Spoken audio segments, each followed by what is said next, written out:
बाजी जो लड़कियां हैं ना, लड़कियां भी है, एजेंसी वालों ने अंदर डाली हुई है, हमने खुद पकड़ी है ऐसी। ये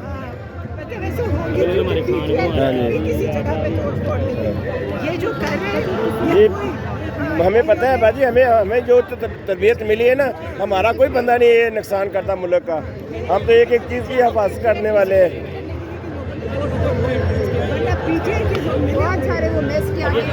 ये पता है कोर कमांडर हाउस का खुद खोला है, आवाम ने नहीं खोला, अब आवाम जा रही है, जब दरवाजा खोल दिया। हाँ जी, खुद खोला उन्होंने, क्या आवाम आए जा रही है, बंद रखते जी जी, ये देखिए। हाँ जी, आवाम अंदर आई है। गेट बंद है, कोई जा रहा है, कोई भी नहीं जा रहा, उन्होंने खुद खोला ताकि आवाम जलसा एकदम से क्योंकि इतने सालों से कभी इन्होंने कोई डैमेज नहीं किया। ये आप टेंशन न ले बाजी, कोई बंदा नहीं तोड़ता।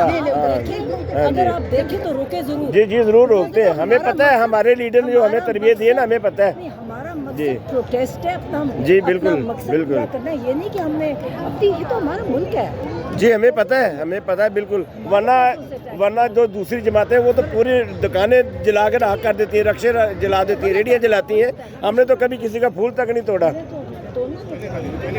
ठीक है भाजी, अल्लाह पाक आपको आमीन। देखेंगे तो रोके होंगे जरूर जरूर। इसकी वीडियो डालें, लोगों ने, इन्होंने खुद गेट खोल के लोगों को अंदर, ये इन्फॉर्म करें। जी जी जी, बिल्कुल।